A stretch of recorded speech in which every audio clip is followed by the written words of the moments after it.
Okay, There we go. I can. Thanks, Patrick. there we go. All right.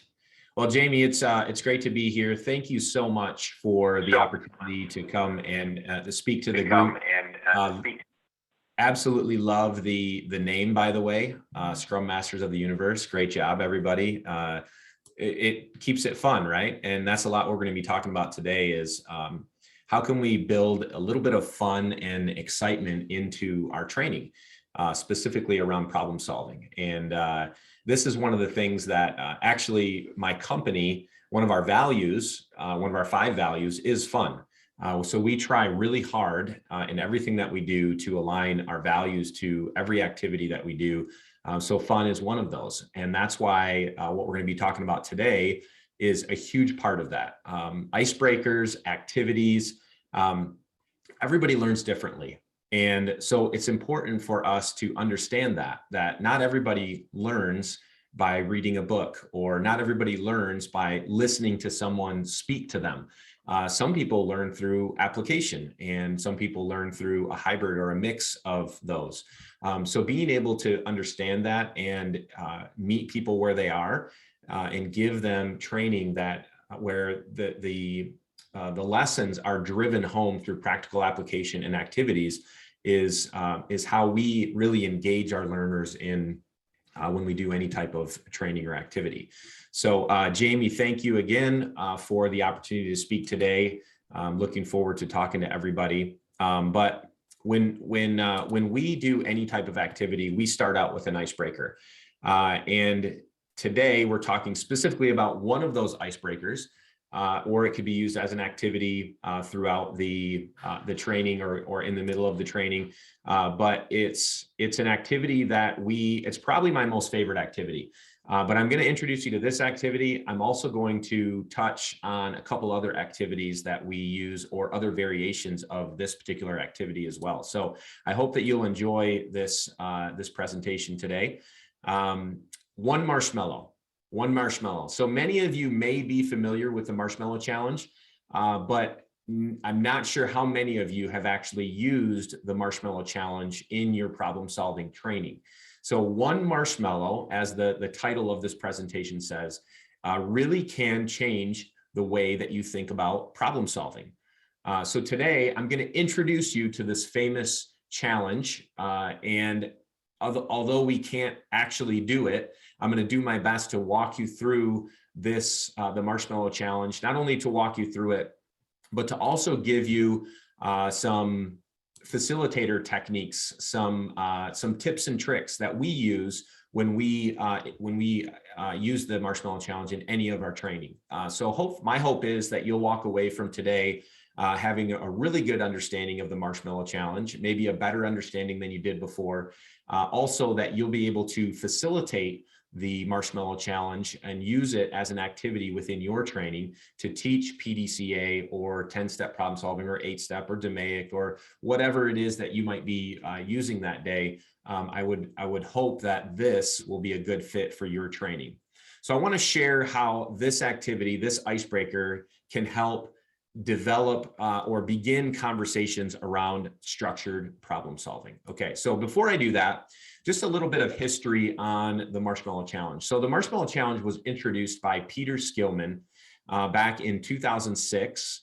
And since then, his group and many other groups have used the Marshmallow Challenge and conducted this with literally thousands of people all over the globe at different levels, from CEOs to students, again, at all levels, high school, elementary, engineers, nonprofit organizations. It's been used at, across the board. And the lessons that are learned are really universal and especially helpful when it comes to establishing a learning culture, which is important in problem solving, is that we have a culture that is one of learning.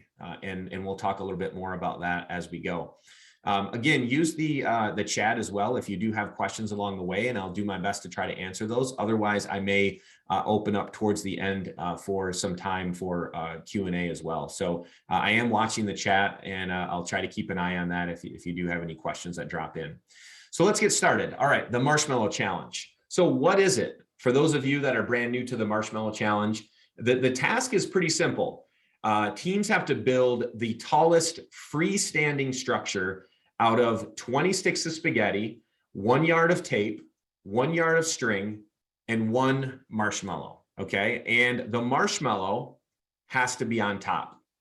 So when we do the Marshmallow Challenge, we measure from the tabletop to the top of the marshmallow. And I always bring a tape measure or some kind of measuring tool to be able to make the measurements, because sometimes groups get pretty close and they get very competitive during this challenge. So I measure from the tabletop to the top of the marshmallow. So again, it has to be freestanding, which means they can't tape it to the ceiling, which we've had groups try to do, right? Run tape from the top of the marshmallow up to the ceiling to hold it up. That's not, that doesn't fall within the rules. They also can't lean it against a chair or hold on to it at the end of the time. All hands have to go away, and it has to be freestanding. So a freestanding structure. Another little tidbit, another technique is that I always prepare my materials the night before I facilitate this activity. So if you're going in to facilitate this, and if you're a trainer, whatever, a lean practitioner that does training, or a Scrum trainer, you know that things happen. And the worst thing that you want to do is kick off your training with a huge level of stress because you weren't able to get all the kits out properly, or you were missing your string or whatever it might be. So I always build my kits the night before. And again, a kit is 20 sticks of spaghetti, 1 yard of tape, 1 yard of string, 1 marshmallow. Now I can't get the tape out, right? But what I'll do is I'll count out 20 sticks of spaghetti. I'll take my 1 yard of string that I cut and I'll wrap that around the spaghetti. And I call that 1 kit. And then I make sure I have my roll of tape in my Kaizen box along with a bag of marshmallows, right? And I always do that the night before. And normally the way this is set up is one group is a team of 4. Okay, so depending on how large your group is that you're training with, one team is a team of 4. So that will tell you how many kits you need. Again, I always do that the night before to make sure that I'm ready for the next day. I can just lay out the kits on the tables. I pull my tape out. I usually put the string of tape along the table hanging down. Another little trick is you want to make sure that you have the right tape. If you use painter's tape, a lot of times that's not strong enough. So like the blue painter's tape is not strong enough. It needs to be, in fact, even this tape on the slide is not the proper tape.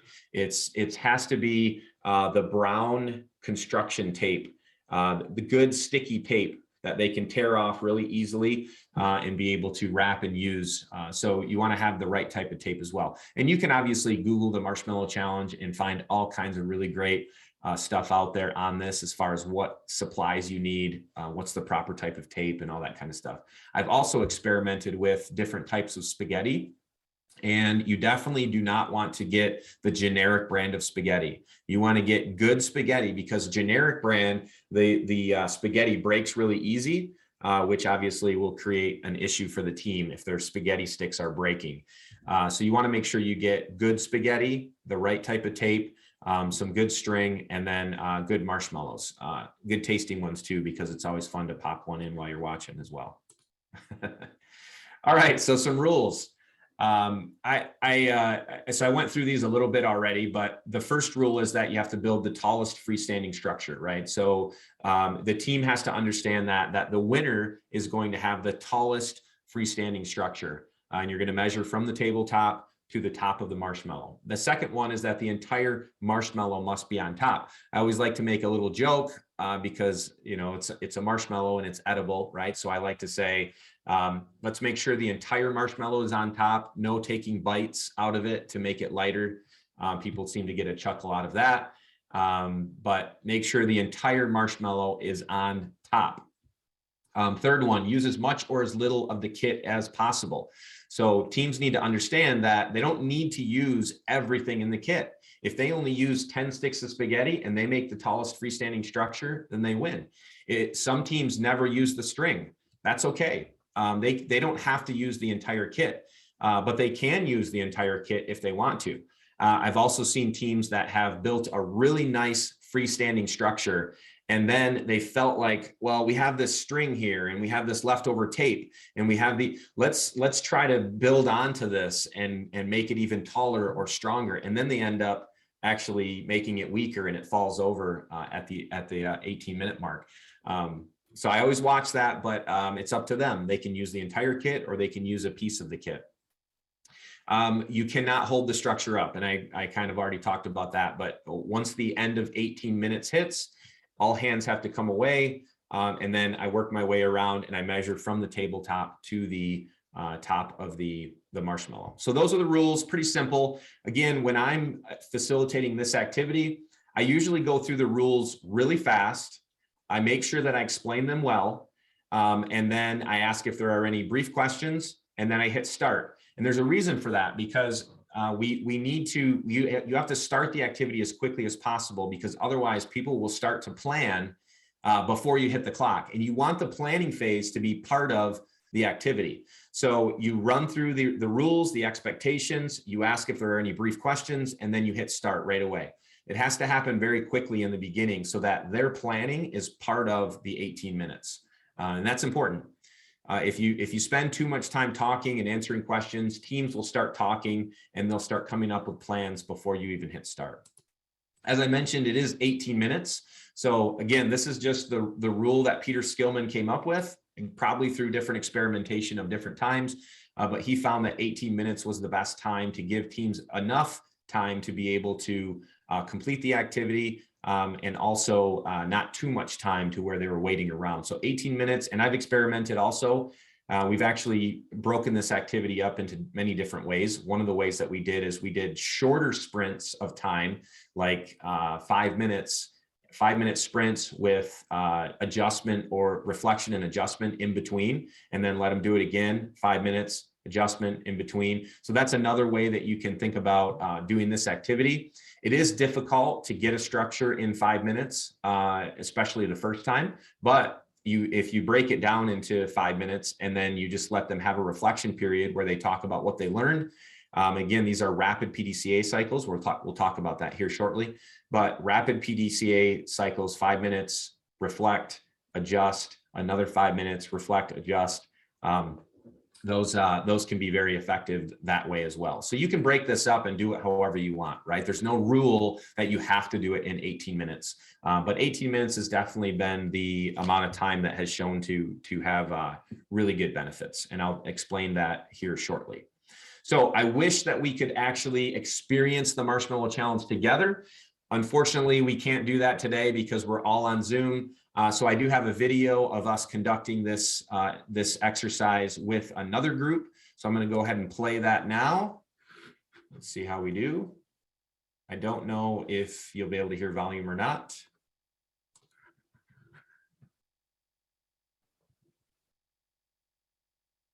Doesn't sound like there's volume. That's okay though. If you look, you'll see some teams are further ahead than the other teams. I'm actually going to pause it and bring it back here. Actually, we'll just play it again. Okay, so this team you can see is quite a ways ahead of the rest of the teams, right? You can see how they're using their tape. They've decided to use kind of this triangle base with a straight line, and then lean the tower and hold it up with their string. Now you can see the tape is actually taped to the tabletop. There's different approaches to the Marshmallow Challenge.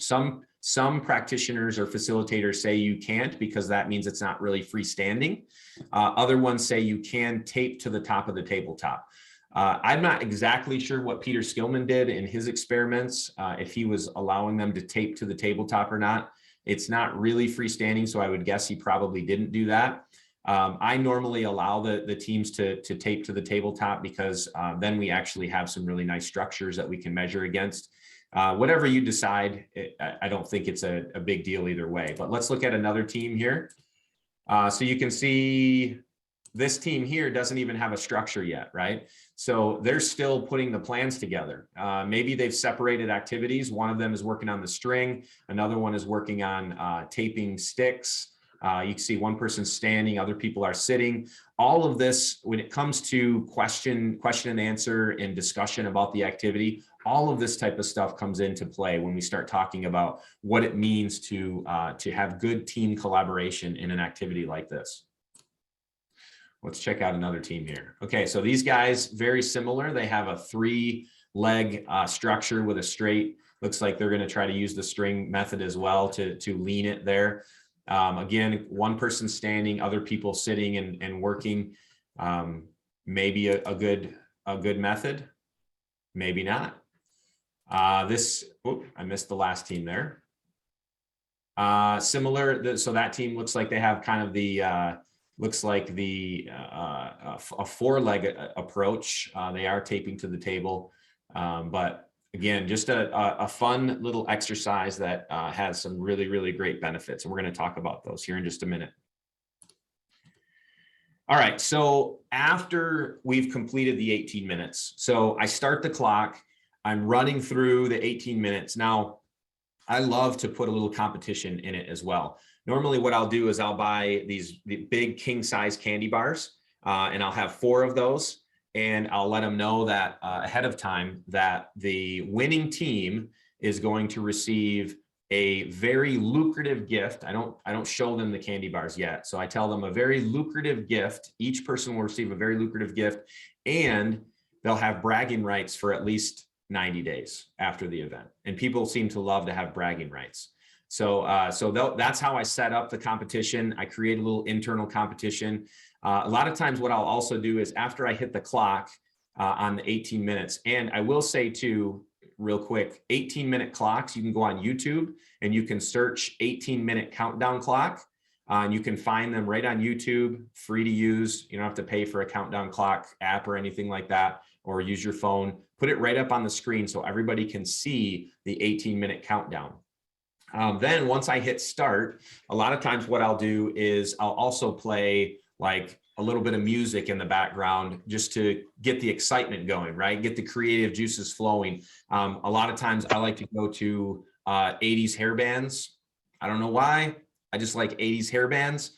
That's the music that I usually go to. So, we're listening to some Poison or, whatever, and that's always fun. The group seems to get a kick out of it.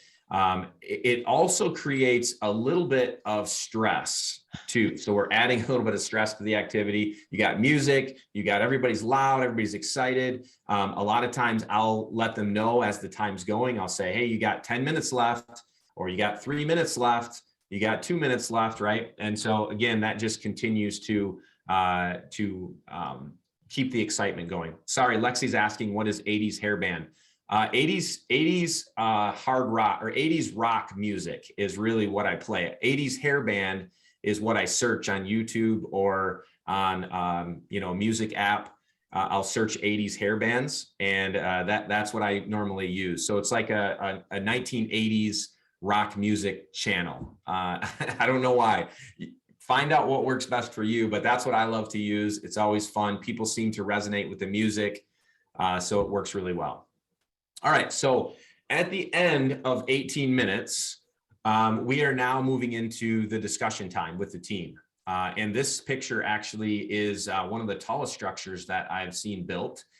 You can see that they had a very strong base. They used a secondary base as well on the halfway up the structure here. No straight line, right? This straight line right at the top there actually is very weak.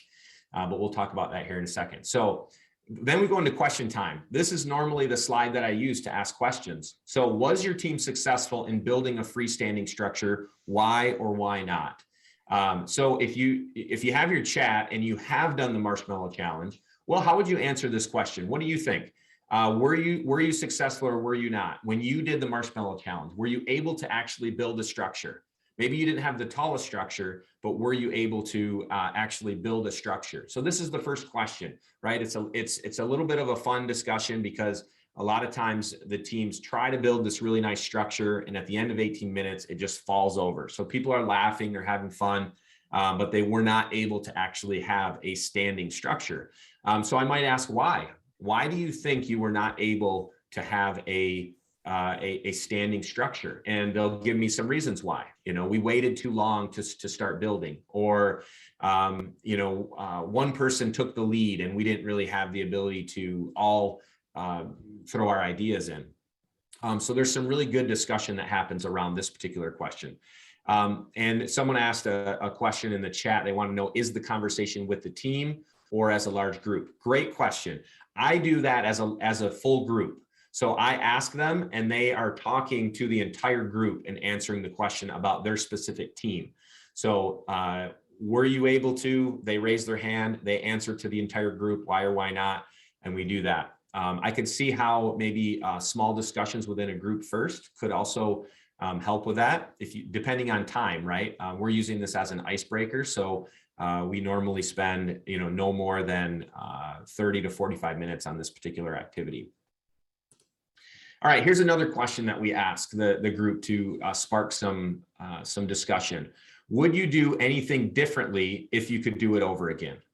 Right? Would you do anything differently? So this is the reflection time, right? This is us getting, as we start to talk about PDCA here in just a minute, we're getting into that check and act. So we're thinking about, we're checking ourselves on what went well, what didn't go well, what would we do differently if we could do it again, right? That's the question that we have here. Again, some really, really great answers to that question. Another one, be honest. How well did you work as a team? This is a great question because, and as long as the team has trust with each other, or maybe they were just introduced to each other, and so they're having fun and getting to know each other, but they might be honest and say, you know what, we kind of struggled. We had two people that didn't say a whole lot. We had one person that kind of took the lead, or you might have to kind of pull that out of them as a facilitator by asking more questions. But how well did you work as a team is another really great question to ask. And it's always great to ask about other strengths too. How did you think John was able to add into the team? How do you think that Betsy did when she stepped up and led the group for a few minutes? How do you think she did? So it's always nice too to pull out some of those strengths and have some good conversation around the team as a whole. All right, so now some of the data. Right? Some of the data. So when we talk about data, Peter Skillman collected a ton of data when he did these experiments. And again, you can go out online and you can find a lot of this data out online, but he conducted these experiments all over the world with so many different groups. I have to ask you, who do you think consistently performed poorly out of all the different groups, out of all the age groups, out of all the companies, the different levels? Who do you think consistently performed poorly? Drop it into the chat if you think you know. Now, if you've done this before, you've read the research, don't give the answer away. But for those of you that maybe don't know or are wondering, who comes to mind when you think who consistently performs poorly in this particular activity? I see managers, CEOs, top management, some really, really great thoughts around that. Leaders, okay, software engineers, interesting. Yeah. Good. Okay. Let me give you the answer. Recent business school graduates. That's who consistently performed poorly in this particular activity. Recent business school graduates. We're going to talk about why here in just a minute. But recent business school graduates were the worst performing out of the entire world, out of all the groups, age groups, and people groups and business groups. Now, who do you think consistently performs well? So let's drop that in the chat. Again, if you know the answer, don't give it away. But if you're not sure, if you've never seen this before, if this is your first time being introduced, I want you to drop a comment in the chat on who you think consistently performs well at this particular activity. I see people on teams, I see kids, I see engineers. I would hope that engineers consistently perform well, especially structural engineers, right? People on teams, let's see, software developers. Someone said Jamie, good. I think Jamie would do really well. Engineers, HR, grade school children. All right, let me give you the answer. I think he was just agreeing with me saying kids. Oh. I'm thinking that I could do it. Gotcha. Okay. Oh, I see it. Yes, kids. Okay, thank you. Recent kindergarten school graduates. So that is the group.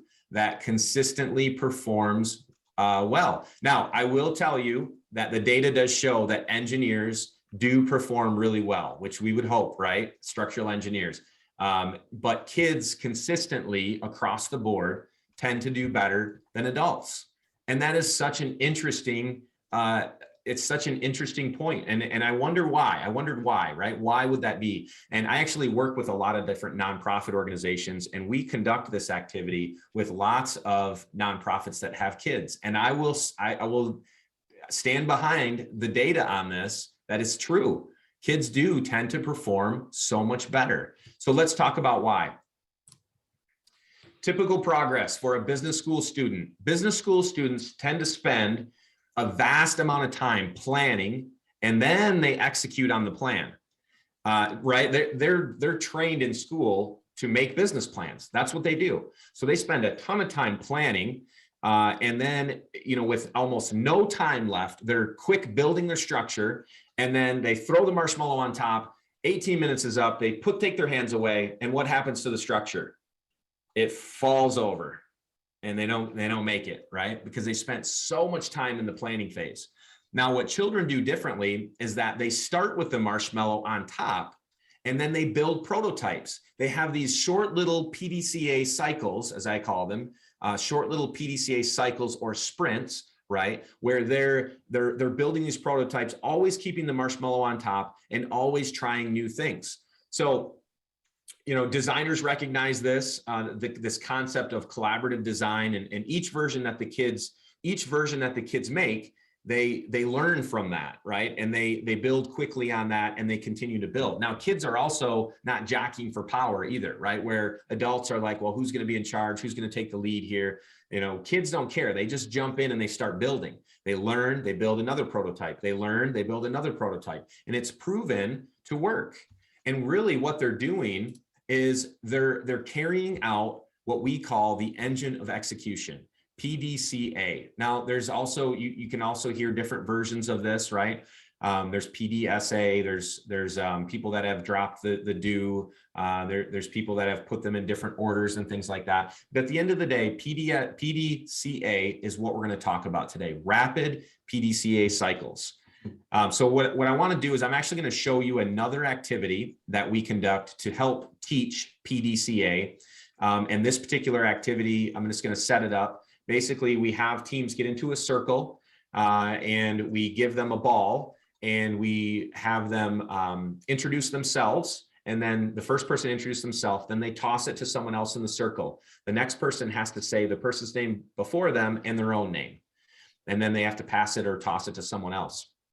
Once everybody in the circle has touched the ball and said the person's name before them and their own name, we stop the clock. And we use that as the first phase for the plan. I'm going to show you a quick video of what this looks like.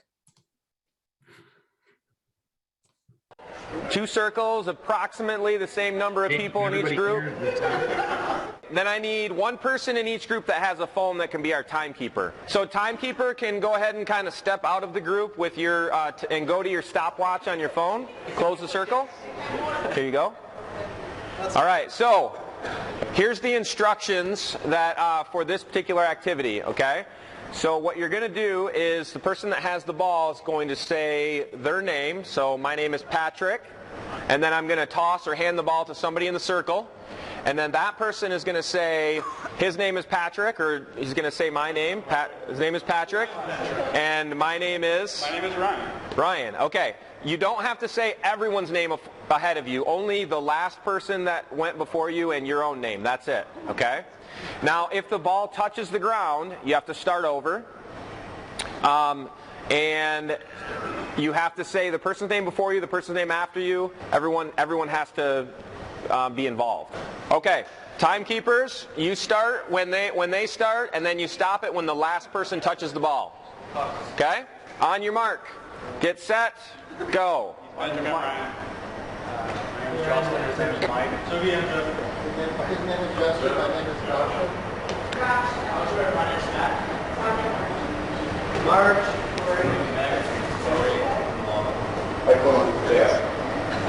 Dan, Steve. Rick. Patrick.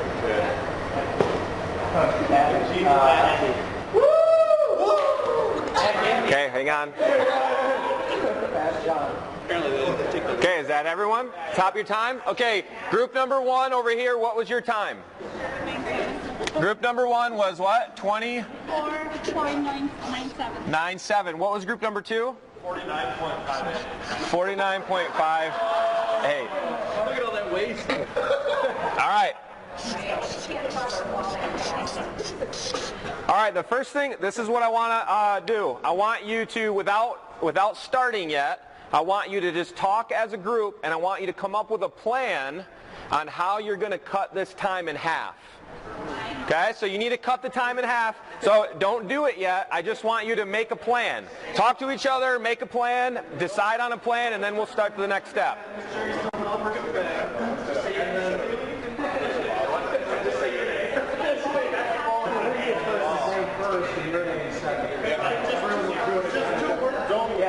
Previous person's name, your name. Previous person, your name. Okay, do you guys have a plan? Yeah. Okay, you have a plan? Do you guys have a plan? Yep. Okay. All right, everybody look over here. Everybody look over here. Okay, check it out. Okay, you guys have a plan, right? You guys have a plan, right? Okay, now what I want you to do is I want you to actually do the plan. I want you to carry it out. Okay, so timekeepers start when they start, stop when they end, and then I want to hear your times. Remember, our goal is to cut our time in half. Go ahead and start when you're ready.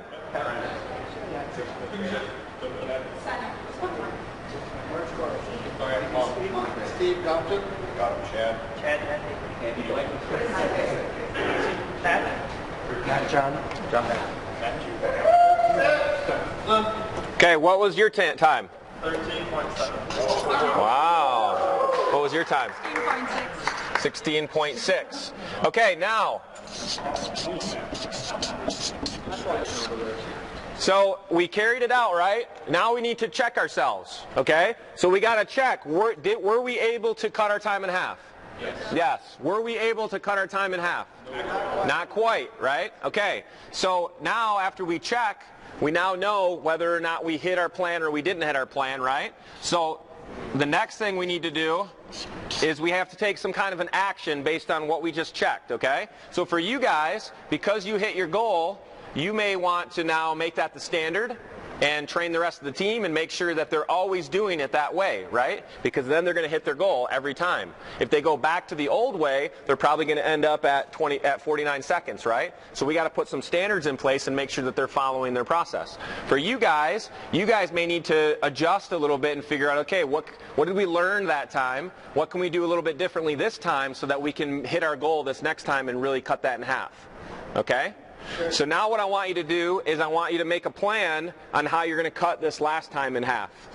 8 seconds here is your goal, and 6.5 seconds here is your goal.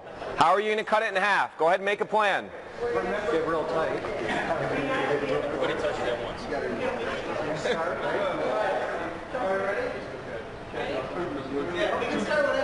Go whenever you're ready.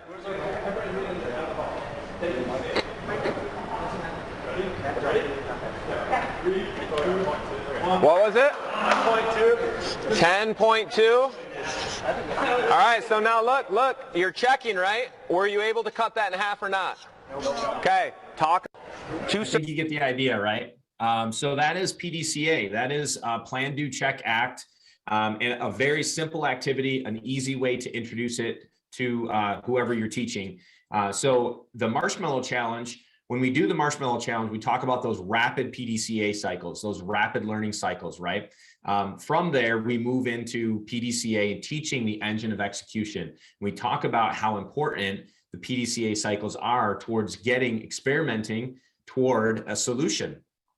This is an example of a 10-step problem-solving method that's built on PDCA.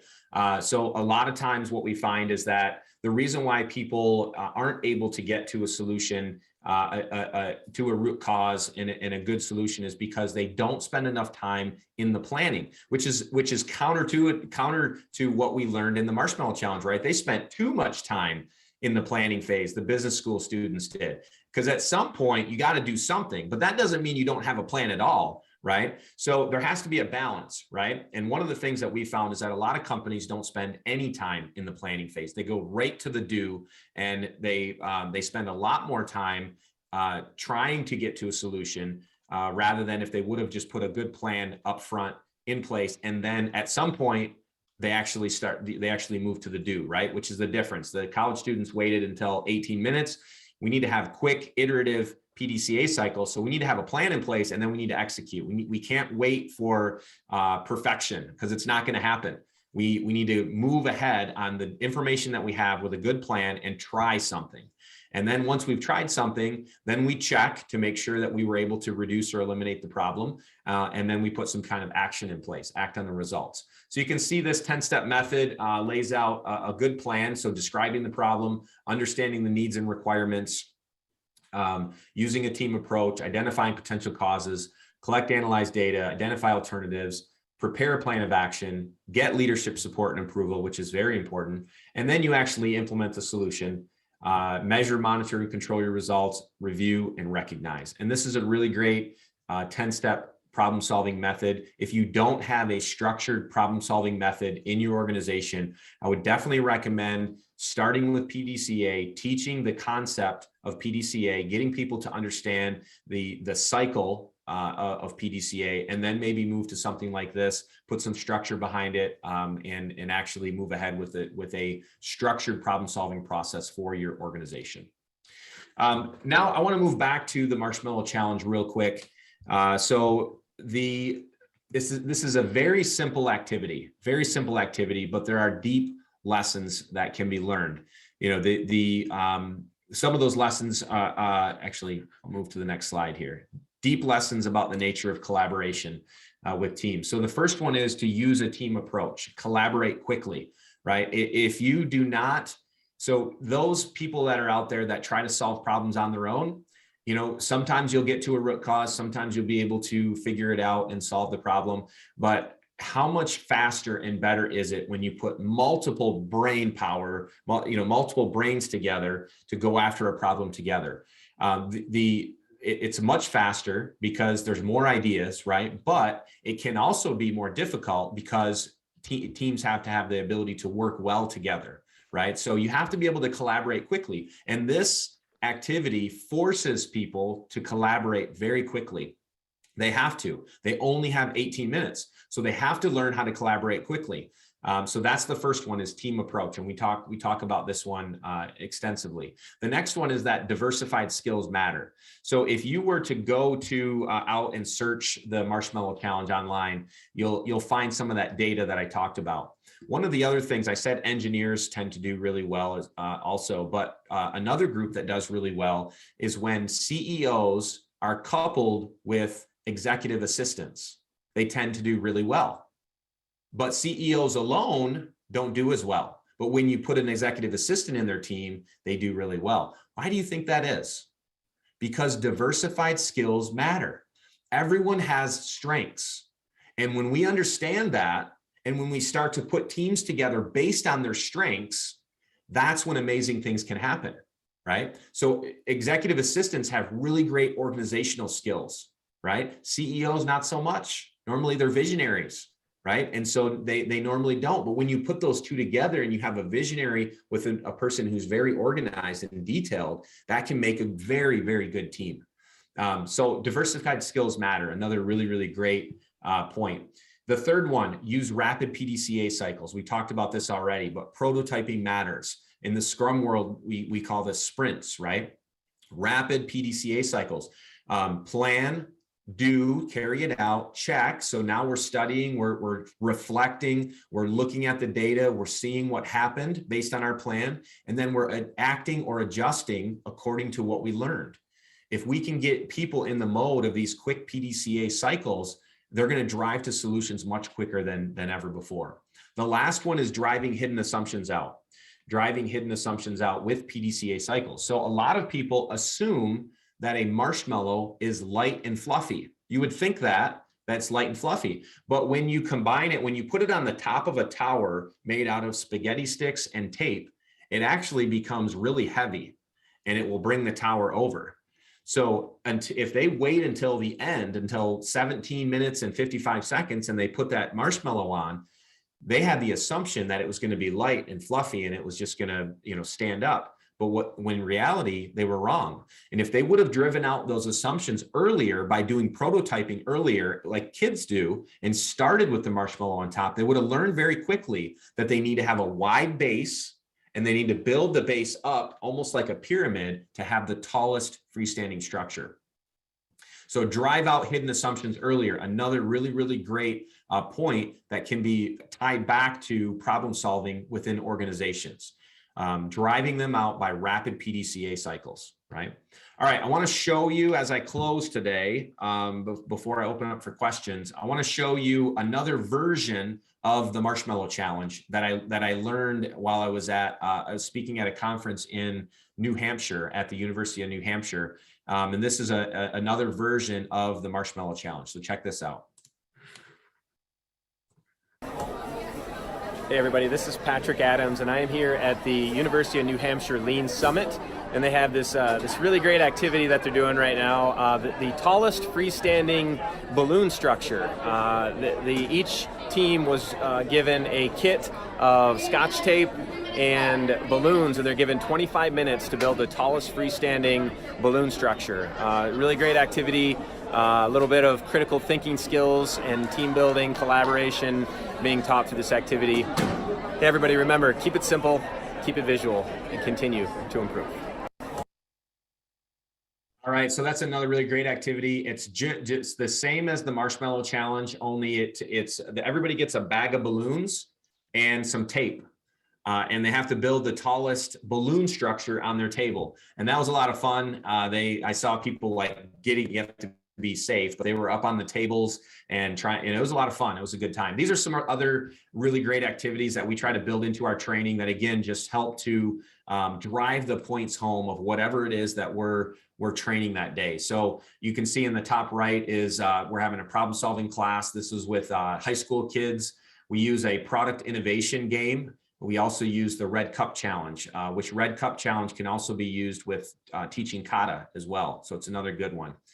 Top right is conflict resolution. It's a paper ring activity. That's another fun one. You can find it out on YouTube.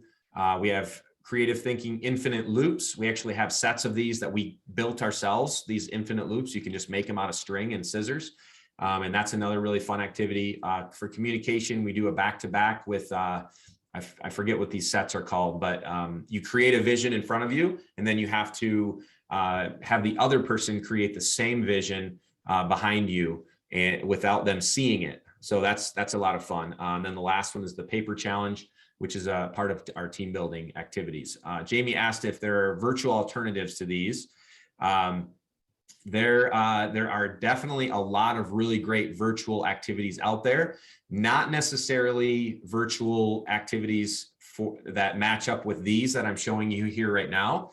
But there's a ton of other really great stuff. We started out with menti.com. That's a great way and there's lots of different Menti graphs that you can use. So definitely you can go out there and find lots of different virtual activities and things. We sometimes, instead of asking for people to put in the chat where they are calling in from, we'll put a picture of a map of the world and have them actually use their stamp function on Zoom to put hearts or whatever where they live at, or where their favorite vacation spot is, or things like that. So there's lots of different ways that you can incorporate virtual into these activities. Another question was describe the paper challenge. The paper challenge. So the paper challenge is you get a stack of paper and you have to you can only use, so you have two people and you can only use 2 points of pressure, and you have to try to hold up as many pieces of paper as you can between each other. So you can use a finger against a finger and hold a piece of paper that way. You could use another finger. You could use a shoulder to hold paper up, but you have to hold the paper up off the ground, and you have to get the most pieces of paper in the air before the time runs out. So it's a fun activity. You can see these two were obviously not afraid to be very close.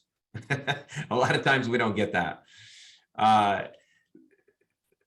let's see other questions. So that is what I have for today. I want to open it up for questions. If you do have a question, drop it in the chat.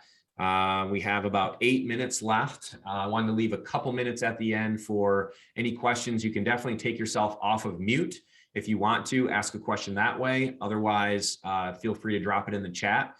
Any questions at all about the activity, the Marshmallow Challenge, about the PDCA activity, anything at all I can talk to you about. There's a question about the paper ring activity. The paper ring activity can be found out on YouTube. It is a communication activity. So there's different levels, phases to the activity. The first phase, the team's not allowed to talk. They're only given paper,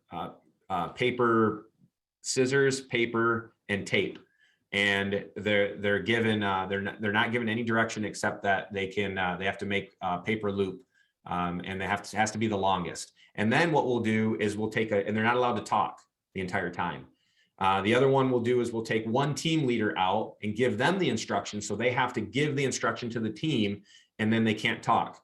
The next phase, they can't use their dominant hand. So they might have to not be able to use their left hand, and they have to build ring loops that way. So it helps build communication, obviously, because we understand the importance of communication when our communication is taken away.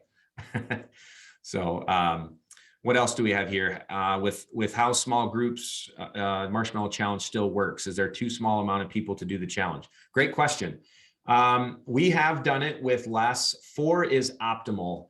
4 people in one group is optimal.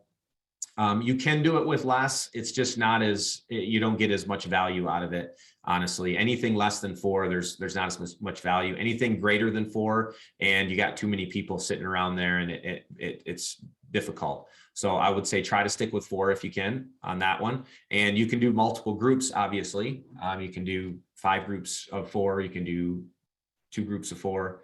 It's always fun to have more than 4 though, so that you can have some internal competition and kind of turn the teams against each other, right? The bragging rights, and then giving them the candy bars, having some fun, lucrative gifts at the end is always good too. Other questions? Hopefully I answered all the questions that have been listed in the chat. If there are, let's see, suggestions for getting people to give ideas during planning phase. Good, that's a good question.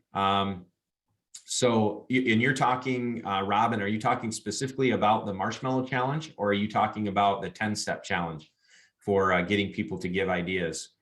I would say if you're talking about the Marshmallow Challenge, I think, you know, getting them, sometimes we'll give them a sheet of paper and pencil, and we actually tell them the first 30 seconds, they cannot touch the materials. The only thing they can do is discuss the plan and draw a picture, and that's it. Sometimes that helps to give them, kind of nudge them into the planning. And following PDCA to get people to come up with ideas during the planning phase, ideas for solutions. I would say first you need to make sure you're at the root cause. If you're dealing, you know, what problem are you trying to solve? Once you know what problem you're trying to solve, then what one problem you're trying to solve, not multiple problems, but a clear problem statement, so you know what problem you're trying to solve. Then from there, you need to drive to root cause. You need to identify all the potential causes.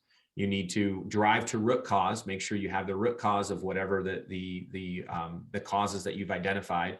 And then you brainstorm solutions. And there's some different activities that you can do to brainstorm different solutions. We also use an impact effort matrix at times to help prioritize some of those ideas and solutions that are brought out by the team. But there's also different facilitation techniques to get people to talk. You can use Post-it notes and have everybody give you one idea per Post-it note, so they have to write something down. And then that also helps when you have a leader in the room too, because the moment that a leader says something, then everybody else wants to agree with the leader, right? Because they don't want to disagree with the leader. So if you have them all write them on Post-it notes, then there's none of that bias is there. So we like to do that as well. Hopefully I hit all the questions. Jamie, are there any questions that I didn't answer, or does anybody have any other questions? I didn't see any more in the chat. Okay. Well, if you do have any other questions, you can definitely reach out to me on LinkedIn. I try to be very active out there. And, you know, you can also find me obviously on the web at findleansolutions.com. Would love for you to pick up my book. If you have any questions about that, you can definitely shoot me a message. We also have a free assessment on our website that goes along with the book. You can download that assessment, and you can go to avoidcontinuousappearance.com to see more information about the book and to get the free download there as well. Jamie, thanks for having me. All right. Thank you, Patrick. Thank you so much for joining us at Scrum Masters of the Universe. This was a really great session, a lot of great information. So thank you again so much for your generosity and sharing. And I will give another plug for the Continuous Appearance Trap, because I love that book. So if you haven't read it, I highly recommend you get that on your reading list very soon. It's awesome. So thanks again, Patrick, and everybody else. Have a great day. Thanks. Hey, Jamie, I've got a question, or first for Patrick. Oh, great. We have. Sure. Are there any, since we're kind of in this virtual world now, are there any virtual activities that you have found meaningful, given that so many of us are not in person anymore? Yeah, I think there's a lot of really good software out there that can create the feel that you're in the same room, right? There's a lot of different, Mentimeter was the one that I had earlier that we mentioned, that can create some interaction. As far as activities go, I mean, we do all kinds of stuff. We do costume parties. I mean, show up to the next team meeting with the best costume on, and you get a prize, right? I mean, just different ways to incorporate some fun into your trainings or your activities. Another thing that we do with our green belt certification class is we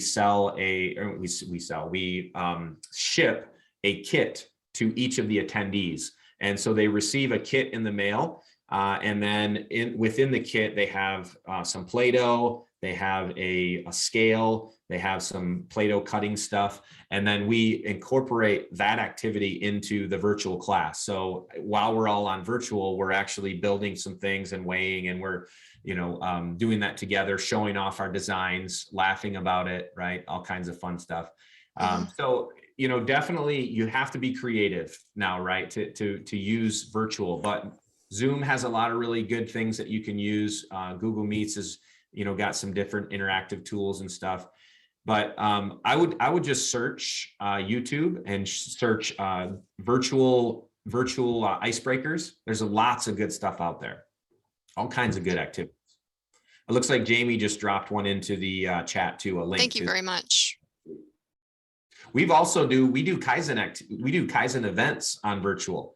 And we have used software, but we'll literally just put a camera on a whiteboard and, run a Kaizen event, a mapping event, using Zoom. I mean, there's no reason why we still can't do all of that with today's technology, right? Wonderful. Thank you, Patrick. Appreciate that. All right. Thanks again. Thank you, All right, Jamie. everyone have a great, thank you. Have a good rest of your day, everyone. Have a great day. Thanks for coming. I will post the video on our YouTube channel when it's available, and then you'll get a notice via the Scrum Masters meetup group. So Thank you, everyone. thanks, everyone. Thank you, guys.